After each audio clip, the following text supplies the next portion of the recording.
ఓం గంగణపతే నమ. ఐం సరస్వత్యే నమ. ఓం నమ శివాయ శివాయ గురవే నమ. ద్రాం దత్తాత్రేయాయ నమ. క్లీం కృష్ణాయ గోవిందాయ గోపీచన వల్లభాయ శ్రీకృష్ణ పరబ్రహ్మణే పరంజ్యోతిషే నమో నమ. ఓం నమో భగవతే మేధా దక్షిణామూర్తి మహ్యం మేధాం ప్రజ్ఞం ప్రయచ్చ స్వాహ. శ్రీరామ జయ రామ జయ జయ రామ రామాయ నమ. క్రీం క్రీం మహాకాళికాయ నమ.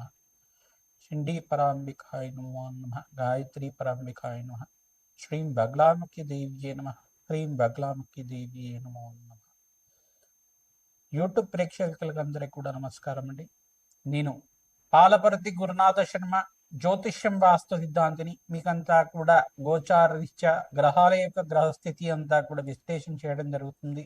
ఈ రోజునంతా కూడా ప్రధానంగా చూసుకుంటే మనం చెప్పబోయే టాపిక్ ఏంటంటే, జన్మజాతకం ప్రకారంగా మీ యొక్క గురుబలం పెరగాలి అంటే కనుక ఎటువంటి ఈ యొక్క పరిష్కారం ఆచరించాలి, ఏ దేవత ఆరాధన అంతా కూడా యొక్కరంగా ఉంటుంది, బృహస్పతి అనుగ్రహం వల్ల ఏ యొక్క సిద్ధులంతా కూడా లభించడానికి ఆస్కారం ఉంటుంది, అంటే ఏ కార్యాలంతా కూడా మంచి జరగడానికి ఆస్కారం ఉంటుంది. ప్రధాన బృహస్పతి గురించి చెప్పుకోవాలి అంటే కనుక బృహస్పతి గ్రహం అంతా కూడా అత్యంత శుభగ్రహంగా చెప్పడం జరుగుతుంది. బృహస్పతి అంటేనే గురు కటాక్షం ఇచ్చేవారుగా చెప్పడం జరుగుతుంది. ప్రధానంగా గురుగ్రహానికంతా కూడా ప్రధానంగా అంగీరస మహాముని యొక్క కుమారుడిగా చెప్పడం జరుగుతుంది. అంగీరసుడు అని చెప్పేసి అనడం. ప్రధానంగా బృహస్పతి అనుగ్రహం వల్ల రాజయోగం సిద్ధిస్తుంది. గురుకటాక్షం వల్లనే వివాహాది శుభకార్యాలు జరుగుతాయి. గురుబలం పెరగాలి అంటే కనుక జన్మజాతకంలో బృహస్పతి అంతా కూడా శుభమైన స్థానంలో యోగకరంగా ఉండాలి. ప్రధానంగా ఎవరి జాతకరీత్యా అయితే కనుక లగ్న స్థితిగా ఉంటే కనుక, లగ్నంలో బృహస్పతి ఉంటే కనుక రాజయోగ కారకుడిగా మారడం జరుగుతుంది. లక్ష దోషాలు పోతాయి అంటారు. ప్రధానంగా చూసుకుంటే బృహస్పతి అనుగ్రహం వల్ల సకల కార్యసిద్ధి కలగడానికి ఆస్కారం ఉంటుంది. వివాహాది శుభకార్యాలు జరగాలన్నా, సంతాన యోగము, వంశాభివృద్ధి కలగాలన్నా, ప్రధానంగా శాస్త్ర విద్యకి ప్రధానంగా చూసుకుంటే వేద పండితులు కావాలన్నా, పాండిత్యం కలగాలి అన్నా, సకల శాస్త్ర విషాదులుగా చెప్పడం జరుగుతుంది. బృహస్పతి అంతా కూడా చూసుకుంటే సకల శాస్త్ర ప్రావీణ్యుడిగా చెప్పడం జరుగుతుంది. దేవతల యొక్క గురువుగా చెప్పడం జరుగుతుంది. బృహస్పతి అనుగ్రహం వల్లనే రాజయోగం సిద్ధిస్తుంది. బృహస్పతి అనుగ్రహం వల్లే రాజ్య ప్రాప్తి కలుగుతుంది. సంఘంలో గౌరవం పెరుగుతుంది. గజకేసరి యోగం అంతా కూడా యోగం అని చెప్తారు. బృహస్పతి చంద్రుడు కలియికతోటి శుభగ్రహాల్లో ఉంటే కనుక గజకేసరి యోగం అని సిద్ధిస్తూ ఉంటుంది. ప్రధానంగా గురుబలం పెరగాలి అంటే గనక ఏ యొక్క గ్రహస్థితికి అంతా కూడా అనుకూలత ఉండాలి. బృహస్పతి అంతా కూడా ఏ స్థానాల్లో ఉంటే అనుకూలత ఉంటుంది, ఏ దేవత ఆరాధన చేసుకుంటే శీఘ్రంగా గురుబలం పెరిగి వివాహాది శుభకార్యాలు జరుగుతాయి, గృహయోగం కలుగుతుంది, వాహన యోగం కలుగుతుంది, ఐశ్వర్య యోగం కలుగుతుంది, అష్టైశ్వర్య ప్రాప్తి కలుగుతుంది. మరియు వ్యాపారంలో కానీ, వృత్తిలో కానీ, రాజకీయంగా కానీ గురుబలం పెరగడం వల్ల ఎటువంటి కార్యసిద్ధి కలుగుతుందని విశ్లేషించడం జరుగుతుంది. బృహస్పతి అనుగ్రహం వల్లనే సకల కార్యసిద్ధి కలుగుతుంది. బృహస్పతి అంతా కూడా అత్యంత శుభగ్రహంగా చెప్పడం జరుగుతుంది, పుణ్యగ్రహంగా చెప్పడం జరుగుతుంది. బృహస్పతికి అంతా కూడా చూసుకుంటే లగ్న చక్ర వశాత్తు లగ్న చక్రం నుంచి సప్తమ స్థానాన్ని వీక్షణ చేస్తూ ఉంటారు, పంచమ స్థానాన్ని వీక్షణ చేస్తుంటారు, నవమ స్థానాన్ని అంతా కూడా వీక్షణ చేస్తుంటారు. బృహస్పతి అనుగ్రహం వల్లనే కార్యసిద్ధి, కార్య జయం కలగడానికి ఆస్కారం ఉంటుంది. రాజయోగం సిద్ధిస్తుంది, అష్టైశ్వర్య ప్రాప్తి కలుగుతుంది, వంశాభివృద్ధి కలుగుతుంది. మీకంతా కూడా వృత్తిలో, వ్యాపారంలో, ఉద్యోగంలో స్థిర ఐశ్వర్యం లభించడానికి, మీకు గౌరవ ప్రతిష్టలు కలగడానికి, కీర్తి ప్రతిష్టలు గణించడానికి, రాజయోగం కలిసి రావడానికి, ఆకస్మిక ధనలాభం కలగడానికి అంతా కూడా బృహస్పతి యొక్క రగుడుగా ఉండాలి. ప్రధానంగా ప్రతి ముహూర్త భాగంలో కూడా గురుబలం అనేది శ్రేష్టంగా ఉండాలి. ఈ యొక్క లగ్న చక్రవశాత్తు ప్రథమంగా అష్టమ శుద్ధి అని చూసుకుంటారు, పంచమ శుద్ధి చూసుకుంటారు, దశమ శుద్ధి చూసుకుంటారు. దాంతోపాటు బృహస్పతి కూడా ప్రాపగ్రహాలతో పాటు కలిసి ఉండకూడదు, యుతి కానీ కలియక కానీ దృష్టి కానీ ఉండకూడదు అని చెప్పేసి అంటారు. ముహూర్త భాగంలో ఇదంతా కూడా వస్తుంది. ప్రధానంగా జన్మ జాతకంలో చూసుకుంటే బృహస్పతి అత్యంత కీలకంగా చెప్పడం జరుగుతుంది. గురుబలమే శ్రేష్టంగా చెప్పడం జరుగుతుంది. వివాహాది శుభకార్యాలకి, గృహయోగాలకి, సంపదకి, ఐశ్వర్యానికి, మహాలక్ష్మి కటాక్షానికి, గురు కటాక్షానికి అంతా కూడా ఈ యొక్క బృహస్పతే కారణంగా చెప్పడం జరుగుతుంది. మేషాది ద్వాదశ రాశుల వాళ్ళకి జన్మజాతకం ప్రకారంగా బృహస్పతి ఏ యొక్క స్థానాల్లో ఉంటే యోగకరంగా ఉంటారు, బృహస్పతి అనుగ్రహం కోసం ఎటువంటి దేవత ఆరాధన చేసుకోవాలి, ఎటువంటి పరిష్కారం చేసుకోవాలి అంతా కూడా విశ్లేషణ చేయడం జరుగుతుంది.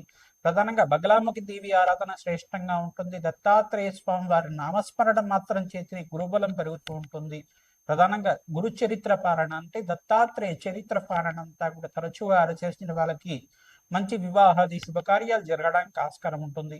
శ్రీకృష్ణ పరమాత్మ ఆరాధన కూడా యోగకరంగా ఉంటుంది. తులసిమాలతోటి నిత్యం ఈ యొక్క శ్రీకృష్ణ పరమాత్మ ఆరాధన చేయడం వల్ల, రాధాకృష్ణుల ఆరాధన దేవాలయంలో అంతా కూడా ఆరాధన చేయడం వల్ల విశేషమైన గురుబలం పెరగడానికి, ఈ యొక్క రుక్ని కళ్యాణం చేయించుకోవడం వాళ్ళకి శీఘ్రంగా కళ్యాణ యోగం సిద్ధించడానికి ఆస్కారం ఉంటుంది. సీతారాముల కళ్యాణం అంతా కూడా దేవాలయ ప్రాంగణంలో ఎవరైతే నిత్యం చేస్తుంటారో గురుబలం పెరిగి జాతక ఇచ్చా శీఘ్ర వివాహ యోగం సిద్ధించడానికి, అతి శీఘ్ర వివాహ యోగం సిద్ధించడానికి ఆస్కారం ఉంటుంది. ప్రతినిత్యం కూడా శనగల మాలనంతా కూడా దత్తాత్రేయ స్వామి వారి మెడలో అంతా కూడా హారంగా చేసి మాలలాగా చేసి పసుపు రంగు వస్త్రాలతోటి విశేషంగా స్వామివారి పూజ చేయడం, అరటి పనులని ఈ శనగలంతా కూడా నివేదన చేయడం వల్ల గురుకటాక్షం పెరుగుతుంది. ఆంజనేయ స్వామి వారిని అంతా కూడా విశేషంగా మూలమంత్రంతో అర్చించి వేద మంత్రాలతో అర్చించిన తర్వాత మన్య సూక్త పారాయణం చేయించి తమలపాకు పూజ చేసిన తర్వాత అరటి పళ్ళని చక్కెరకి అనే అరటి పళ్ళంతా కూడా స్వామివారికి నివేదన చేయడం వల్ల విశేషమైన పుణ్య ప్రాప్తి కలుగుతుంది, గురుబలం పెరుగుతుంది, అష్టైశ్వర ప్రాప్తి కలుగుతుంది. శ్రీరామ జయ రామ జయ జయ రామ రామ నామాన్ని ప్రతినిత్యం కూడా నామస్మరణ చేస్తూ ఉండాలి. తద్వారా గురు కటాక్షం పెరుగుతుంది. వృషభ రాశి జాతకులకి జాతకరీత్యా ప్రధానంగా చూసుకుంటే లగ్నం తెలిసి ఉంటే కనుక వృషభ లగ్నాన్ని చూసుకోండి, లేదు రాశి తెలిసి ఉంటే కనుక రాశిని చూసుకోండి. ప్రధానంగా మీ జాతకరీత్యా గురుబలం ఉందా లేదా అని ఈ రకంగా తెలిసి ఉంటుంది.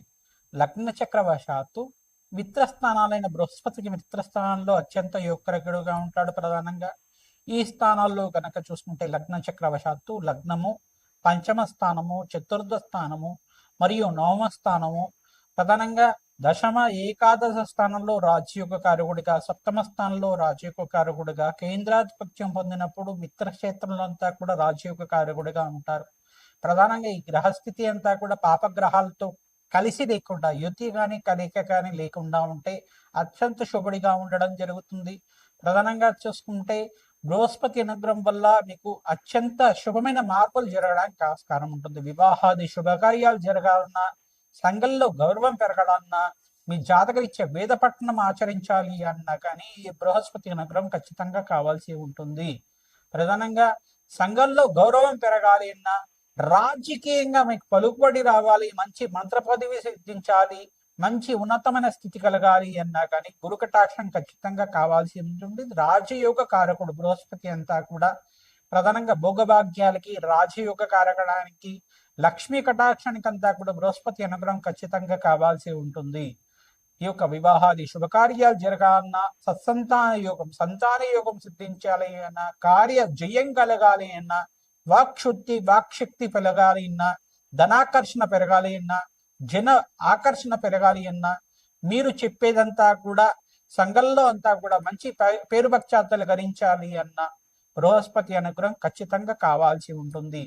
ధర్మాచరణ చేయాలి అన్నా కానీ బృహస్పతి అనుగ్రహం ఖచ్చితంగా కావాల్సి ఉంటుంది. ఎవరి జాతకరీత్యా అయితే గనక గ్రహస్థితి యోగకరంగా ఉంటుందో, బృహస్పతి అనుగ్రహం అంతా కూడా యోగకరంగా ఉంటుందో, రాజయోగ కారకుడిగా అవకాశం ఉంటుంది. ప్రధానంగా మీకు చెప్పిన పరిష్కారం ఆచరిస్తూ ఉండండి, రాజయోగ కారణంగా ఉంటుంది. గురుబలం పెరగడానికి ప్రయత్నించడం కూడా దత్తాత్రేయ స్వామివారి ఆరాధన, శనగల మాలనంతా కూడా దత్తాత్రేయ స్వామివారి మెడలో అంతా కూడా హారంగా చేసి వేస్తూ ఉండడం, దత్తాత్రేయ చరిత్రనంతా కూడా పారాయణం చేయడం, బగలాముఖి శాంతి దుమాది కార్యక్రమాలు, పసుముఖ బలుతో అంతా కూడా నిత్యం ఈ యొక్క పసుపు రంగు వస్త్రాలతోటి నియమనిష్టాలంతా కూడా పాటించుకుంటూ ఈ యొక్క మంత్రసిద్ధి ఉన్న బ్రాహ్మణత్వంతో అంతా కూడా బగలాముఖి శాంతి హోమాది కార్యక్రమాలు అంతా కూడా ఆచరించడం వల్ల కార్యసిద్ధి కలుగుతుంది, గురుకటాక్షం కలుగుతుంది, సంఘంలో గౌరవం పెరుగుతుంది, పేరు ప్రఖ్యాతలు గణిస్తూ ఉంటారు. వృత్తిలో, వ్యాపారంలో, ఉద్యోగంలో మార్పులంతా కూడా గణించడానికి ఆస్కారం ఉంటుంది. రాజయోగ కారణంగా బృహస్పతి వల్ల మీకు సకల కార్యసిద్ధి, కార్య జయం కలగడానికి ఆస్కారం ఉంటుంది. వివాహాది శుభకార్యాలు కలగాలి అంటే కనుక సీతారాముల కళ్యాణం అంతా కూడా దేవాలయ ప్రాంగణంలో తరచుగా చేసుకుంటూ ఉండడం, అంటే కళ్యాణం అంతా కూడా దేవతా కళ్యాణం ఆచరించడం వాళ్ళకి శీఘ్ర కళ్యాణ యోగం సిద్ధిస్తూ ఉంటుంది. రుక్మిణి కళ్యాణం కూడా శీఘ్రంగా ఫలితాలు ఇస్తూ ఉంటుంది. రోహిణి నక్షత్రం ఉన్న వేళలో ప్రదోష కాలంలో అంతా కూడా చేస్తూ ఉంటారు. ఈ యొక్క రోహిణి నక్షత్రం ఉన్న వేళలో రుక్మిణీ కళ్యాణం అంతా కూడా ఆచరించిన వాళ్ళకి శీఘ్ర కళ్యాణ యోగం సిద్ధించడానికి ఆస్కారం ఉంటుంది. ప్రధానంగా చూసుకుంటే శివపార్వతుల కళ్యాణం కూడా అత్యంత యోగకరంగా గురుకటాక్షం కలిగే మీకంతా కూడా శీఘ్ర కళ్యాణ యోగం సిద్ధించడానికి ఆస్కారం ఉంటుంది. రాజయోగ కారణంగా ఉంటుంది. ప్రధానంగా ప్రత్యంగరాదేవి మూలమంత్ర హోమాది కార్యక్రమాలు, రాజశ్యామల హోమాది కార్యక్రమాలు ఆచరించిన వాళ్ళకి బృహస్పతికి ప్రీతికరంగా ఈ యొక్క గురుహోరలో అంతా కూడా శనగలనంతా కూడా నివేదన చేసి బృహస్పతికి ప్రీతికరంగా దత్తాత్రేయ స్వామి వారికి నివేదన చేయడం వల్ల, అభిషేక హోమాది కార్యక్రమాలు చేయడం వల్ల, పసుపుతో హోమాది కార్యక్రమాలు ఆచరించడం వల్ల విశేషమైన పుణ్య ఫలితం పొందుతారు. పసుపు కొమ్ములతో హోమాది కార్యక్రమాలు, బగలామకి శాంతి హోమాది కార్యక్రమాలు ఆచరించడం వల్ల విశేషమైన పుణ్యప్రాప్తి లభిస్తూ ఉంటుంది. రాజయోగ కారణం అవుతుంది. అష్టైశ్వర ప్రాప్తి కలగడానికి ఆస్కారం ఉంటుంది. శ్రీమాత్రే నమః.